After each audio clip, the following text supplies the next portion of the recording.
That's how it should And it's feel. going to be cringy the first couple of times you do it, right? They literally look at me like, what's this guy doing?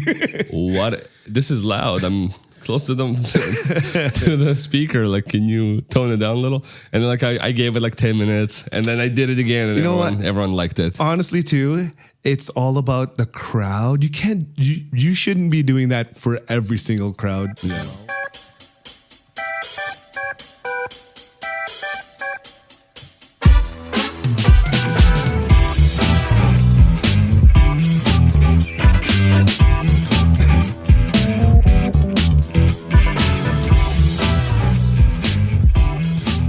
Hello. Welcome back, everyone. Welcome back to another episode of The Clever DJ, episode number 8. This is Ilya. And I'm Nino. Welcome back, guys. Long time. It's been a week. It's been a week, man. Yeah. So we have another topic for you guys. That's like your topic. Yeah, another it's kind of topic. like your thing. That's something you do. I'm still working on it. Is it working on it? I'm still working on that skill. So the topic is, should DJs get on the mic, right? And how much is too much on the mic, right? Mm-hmm. Yeah. So the matter of the fact is, not all DJs are comfortable on the microphone. Dun, dun, dun. Yeah, no, it's scary. It's scary for a lot of DJs. A lot of DJs are introverted. I'm actually introverted, honestly, but I just grew accustomed to talking in front of crowds. Right? I was a singer before, so we used to talk in front of people. So it gave me a kind of an edge that way. But you know what? I have lots of experience with working with people. Mm-hmm. Very specific experience. And even for me, it wasn't that easy. It's a different kind of skill. It's different. It makes it easier, much easier, but it's... I was like, what's the problem? I'll do it. And then when you're there in the moment, you're like, yo, what should I say? Yeah. Because you feel like you're going to look pretty stupid saying that. And I know it's not going to sound the same. Yes. Right? This other DJ I work with has this like radio voice on the mic, like completely different than what he really sounds like. Of course, right? Man. Of course. It's just a skill you develop. It's a skill that you have to develop. It's like DJing. It's a total skill on its own, right? It's not something that you're born with unless you're a natural talker in front of. And if you talk in front of people all the time, it's something. Even if you like talk in front, like on the phone all the time, it's different. It's not the same thing. No, it's not the same thing because you have to know what to say to the crowd to engage them. Right, and you want that engagement with the crowd to make them want to dance. Because you could be a terrible MC and you can turn them off completely. Yeah, I've seen a lot of crash and burning MCs out there that it's cringe. Yeah, very cringe. Yeah, very cringe. I spoke about it one of the other episodes. Some stuff they say, my God, or the non like pro MCs. Yeah. But we're not talking about like regular, like, just I didn't have anyone. That's my MC is my uncle or something like that. Yeah. Talking about DJs. We're talking about DJs and actually getting on the mic, right? Yeah. So it takes practice to actually get better, like in speaking in front of people. You have to be in that situation in front of crowds to get better. And a little tip is I like to write down certain things like phrases, like certain stuff that you're gonna say for certain parts of the night, and just remember them. And then as you go along, you kind of will veer away from that depending on people's reactions. So I take notes and stuff and memorize it, and then that's usually how you would learn. That's what I did, but that one gig at that bar, you told me you were doing a gig that same night. You couldn't even cover it, right? Mm-hmm. I just ad-libbed. I just went for it. Yeah, and actually went pretty good. You just have to, right? Even if it sounds cringe, you have to get on the microphone. It's almost a must nowadays for DJs to be able to talk on the microphone because we're in charge of the music. We're in charge. It's our microphone. It's our system. It's almost a must to have to. right? Yeah, to me, it's kind of cringy to give the mic to someone else. Oh, can you say that the food's ready? Everyone can go to the buffet. If I were to give her the mic, I would feel so wrong about it. So I just said, yeah, I'll do it. Sometimes they're like, oh, I can make the announcement for you. And I'm like, no, I'll do it. Because you feel how wrong it is to let them talk for you. It depends if they're good in front of the mic. Like Depends on the gig, right? but most of the time, I feel like you should be the one in charge. You should. Yeah, you take that's that what it feels initiative, right? And the client doesn't know that. Like sometimes you're very awkward on the mic yourself, but you're forced to get on the microphone. You have to. You really, really do. So a little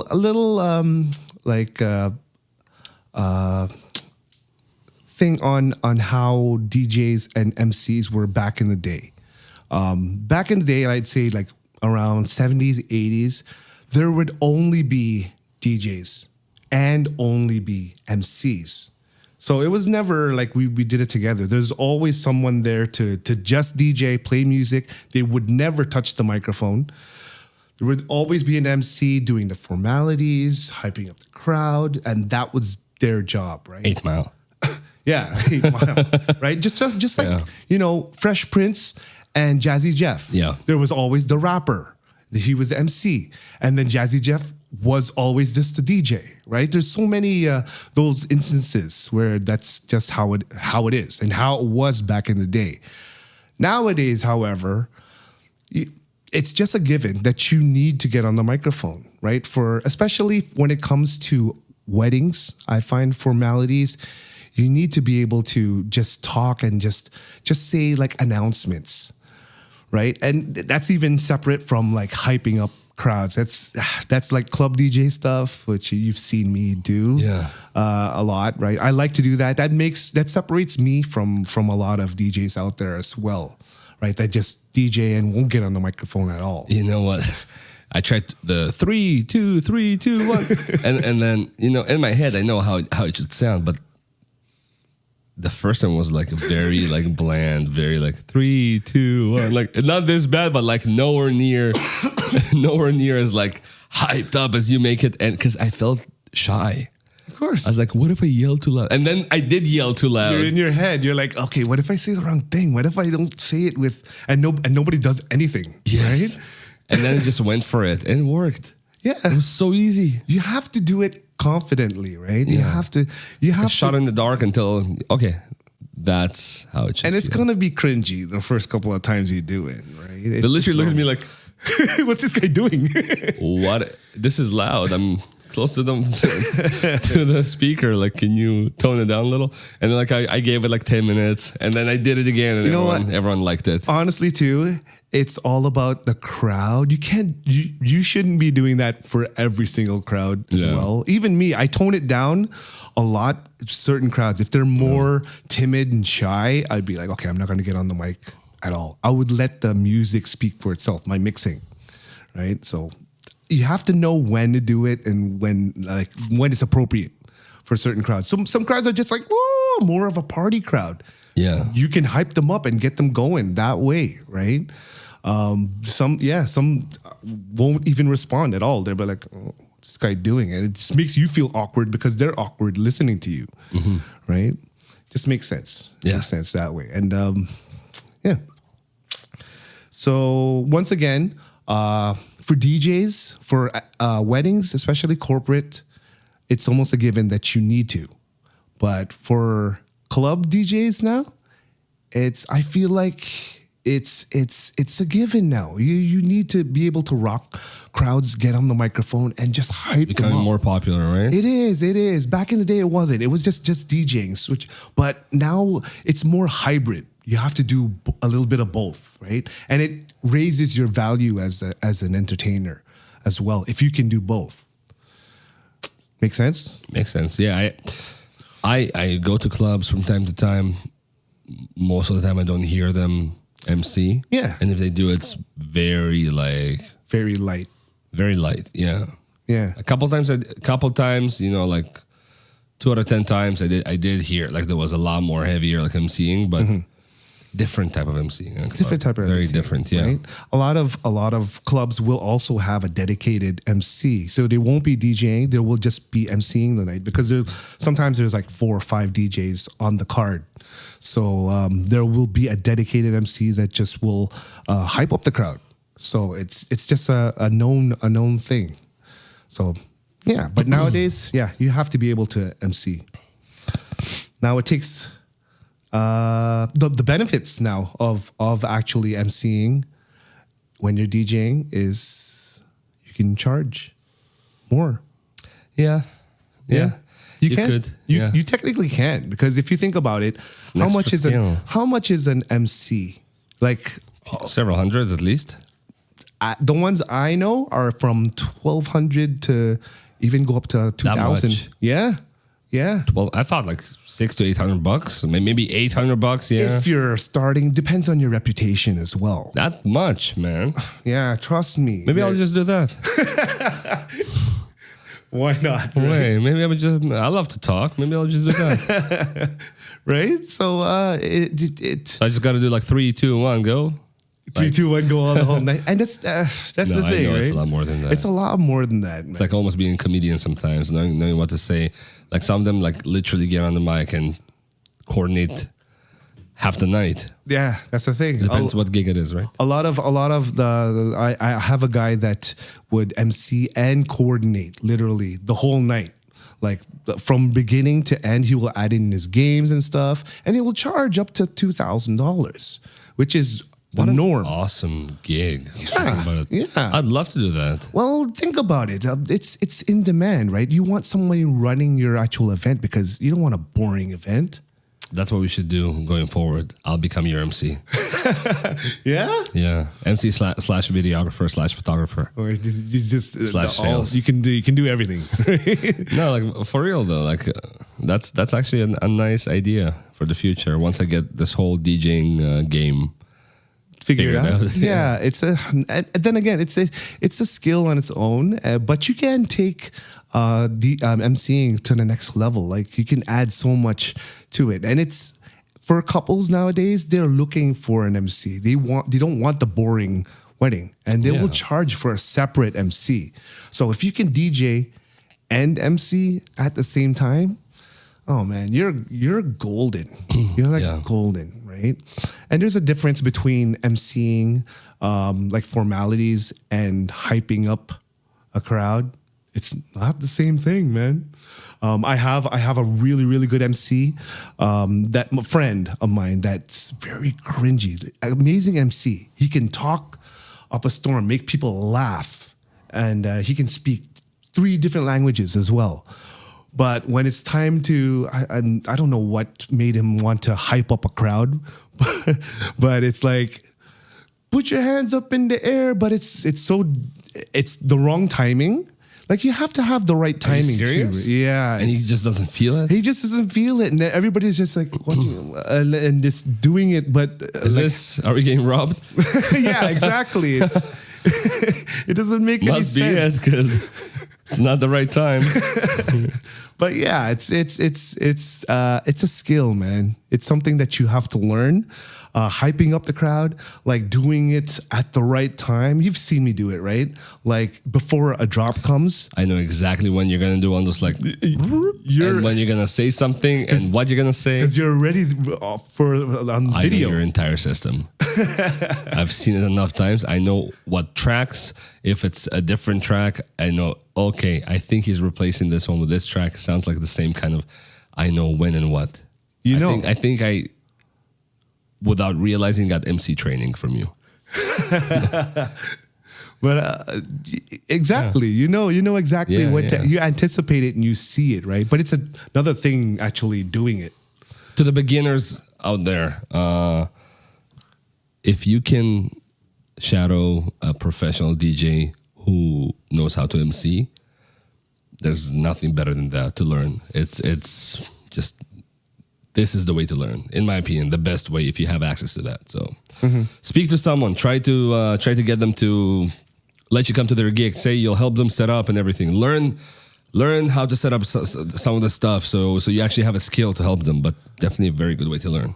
Very good way. It'll enhance your actual performance, not just as a DJ. You'll be able to MC as well, which is more valuable in the end, right? And then you don't have to actually like just learn through the DJ. You can actually take courses like talking, public speaking does help, especially for more of the formality sakes. But There's Toastmasters. exactly, Toastmasters. Fantastic example. I went there once, twice maybe. We did I did. Toastmasters. Yeah, How was I it? did. It was great. It was very, very like wholesome, very like accepting of you, and everyone gives you a chance. Even when you screw up, like they're trying to make you feel comfortable. They know it takes time. Did you do that through your work or? I wanted to actually start at work, and apparently they already had something. That was right before COVID, so it was really hard to really like. That's when I started, right? Yeah. And it was really hard to like find a meeting when I wasn't when I was available. But I found another one in a neighboring city, and I just went there and I said, "Hey, I'm new," and they just accepted me, and it was just a lot of fun. So why did you join though? Why did you end up joining? I don't really have an issue speaking and not saying like basically, pretty much like all those filler words. I don't have a huge issue with that usually, but I find that the way you articulate yourself is so important. Whether you're, at court, like with my previous jobs, I used to work security. I used to work certain jobs where you would have to go to court and explain why you did something or why you didn't do something, right? I never had to do that, but in that industry, you would have to do it. And I used to want to be a cop many years ago.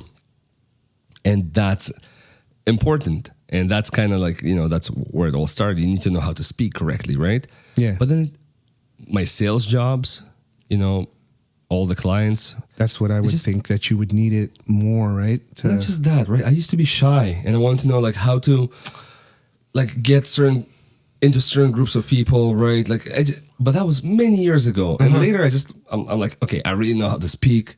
I know how to articulate myself, but I want to get to the next level. Yes. That's why I joined. Yeah. No, and then that's another thing about learning how to MC. It boosts your confidence. Yeah. Overall. Question for you. Let's say you're at a wedding or a corporate gig. Let's say wedding, maybe corporate is not. I think I already have my answer. Okay. And there's an appointed MC or even like a hired MC. So appointed, I mean like, let's say one of the colleagues, they're MCing for free or whatever, or even a hired one, like, somebody who's getting paid like $2,000 to MC. Can you kind of like interrupt them or can you like help them or like kind of like, if you had something to say, you could say something. No, not even. Not even. You just, you thought, hey, that's a good point where I can say something. Well, what I do personally, I always tell them, like, especially if they don't really have a lot of experience emceeing, I tell them, hey, whenever you need me to jump on, I'm there to back you up. So if you need help or anything, I'll jump on anytime, and just ask me if you need help as well. And then of course we have our cues. Like when he starts talking, I tell him, okay, when you start talking, I'm gonna turn down the microphone, the music, so you can talk clearly. And stuff. I remember you actually doing that when you were like.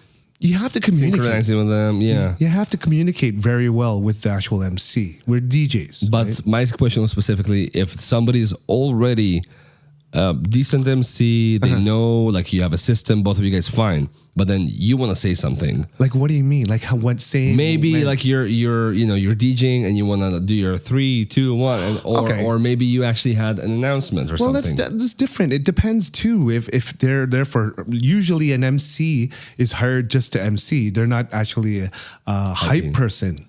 Right? Because there's a big difference between a formal MC doing all the formalities and a hype person is so different. Maybe that's what I'm talking about. Maybe that person is a hype person. Can you do that? If they're actually there to hype them up and not just formalities? Yeah, they're doing everything. You don't need to do anything. Well, if they're good, I'm gonna let them just do their thing, right? Because it enhances you. You can just solely think about the You music. just won't answer my question then.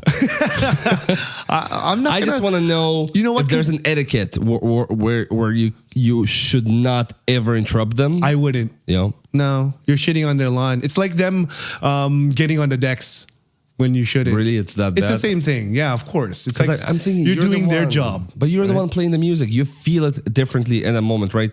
You want to say something. It also depends. Yes, I've been in that situation where there's an MC and they're supposed to hype you up, but there's like, okay, this part usually I know I'm gonna hype them up and say this, right? And they're like quiet. Yeah, and they're quiet. I'm like, why don't you say something? I'm thinking in my head, why don't you say something? But I'm like, yeah, I want to get on the microphone and watch do you both go together. But no, I try not to. But at those moments, That's what I meant. Yeah, I know. Okay. Did you really have to get me through like 3 minutes of explaining? Well, at least you know that's the situation. joking, Right? man. But maybe I would. Yeah, I think I did when I definitely would. You would. Right? I would. But no, I definitely would. Probably get on the microphone for that split second. I wouldn't like overdo it. No, don't overdo it because you're shitting on their lawn, especially if they're paid to do it. Right? Yeah. I'll be like, listen, man. I had 4 lines, $50. I always say this at this moment, so just let me say it, please. So yeah, of course. All right. What else can you say What? that you experienced in a gig, MC related, which really cringed you out? Remember how I told you where okay, that wasn't a paid DJ, but that one wedding. I'm not going to give too many details in case they're watching, but the stuff that guest who was appointed as an MC, the stuff he was saying, So they it were was even- so sexual. Do you remember what I'm talking about? It was so sexual. It was so inappropriate. I'm like, oh my God, somebody take the mic away from him. You don't remember what I'm talking about? No, I don't remember that How one, do I bro. describe it without actually giving it away too much? Where was it? Up north, or it's usually It up was north in Toronto. in Toronto? Yeah, and it was. We had to go from the side door Side and door. the florist, like the flower lady was there. I have no idea. But what's your question again? What's the cringiest thing you've experienced? Because to me that was the top. I'm like, is this guy like, was he paid to do this, to like crash the wedding or something, or that's just normal? And You know what? So some people just don't know, like, just how to talk on the microphone, especially they when. check before they ask them. Yeah, man. crazy. You know, a lot of those are not paid people too as well. They're just appointed. It's like Harry. Hey, he talks a lot at family parties. Let's get him to MC our Does he wedding. talk with substance? Right? That's the only thing. Yeah, you don't know how he's actually going to be at the time. So it's kind of like a toss up. It's like you're playing roulette with that stuff. Like you actually gave a pretty good example. The guy was like, hands up, and it's not the right moment. It's not the right moment. You actually already gave a good example. But there's so many instances like that. Drinking and MCing. Drinking, MC. Do you think it enhances it? I mean, drinking alcohol. I believe if you Is that the same thing? Is it DJing, yes. as bad as doing that when you're DJing? I wouldn't blatantly go and get shots or drinks all night. I would, if you need one to get loosened up to just be able to talk in front of people, then take one. So one bottle. What, one bottle? God damn. No, one drink just to loosen you up, right? Yeah. But if you need two, I guess you can take two. One won't do anything, man. I know. On an empty stomach, one won't do anything. I know. But yeah. pretty much it. Man. Honestly, I just thought MCing, man, I'm not trying to disrespect, but I thought MCing is much simpler. No, it's not. And again, comes from me, and I said that it wasn't simple for me, but when you already know how to do it, I thought it was just like a second nature. And if you drink, you become more fun. But DJing, I can see how many things you have to do, no matter how pro you are. I don't like drinking or even eating too much when I'm DJing because it just takes away from my experience and my skill, right? Sometimes you're just into it so much. You see me. I hardly eat when I gotta feed you. I'm like, no, I don't want to eat. Oh, have some food. No, come on. Yeah, that's a transition. Go. This guy would literally feed me. I'm like, no, I'm on a diet, and I don't eat after past a certain point. Yeah, so 10 p.m. Yeah, on most nights. On most nights. But, yeah, no, MCing is hard, man. It's a total skill, and you see me doing it, but it took years of me learning how to DJ first, before actually getting on the microphone. Yeah, you told me I that. would never learn them both at the same time. Yeah, it's a total different skill, man. Not unless I have mixing down pat, I would get on the microphone. Mm-hmm. Yeah, you told me that when I was offered to do that wedding. Yep. And the DJ offering it to me said, yes, I know you're a beginner. Are you comfortable emceeing and DJing? And I'm like, I'm gonna do both. I'm gonna conquer that wedding. Bro, you're gung ho, right? That's how I want to remember it. The wedding got canceled. They got. Wait, that was the one. Was it the one? That's when the bride broke her leg. I'm pretty sure that was the one. So it wasn't my gig. It was no. It was the other guy. So was it this episode we spoke about it, or I think it was the previous episode? Okay, that was the one though. Okay. Yeah. Okay. So they have no idea what we're talking about right now. Well, now they can watch the previous episode. Well, yeah, previous episode. But yeah, I mean, that's it really. Not much more we can say about MCing today. Yeah, that's pretty much it. Hope Maybe you guys... we'll say something else. For sure. This is just an intro episode. We'll talk about it again next time. Thanks for joining us, and we'll see you in the next one, guys. Take care.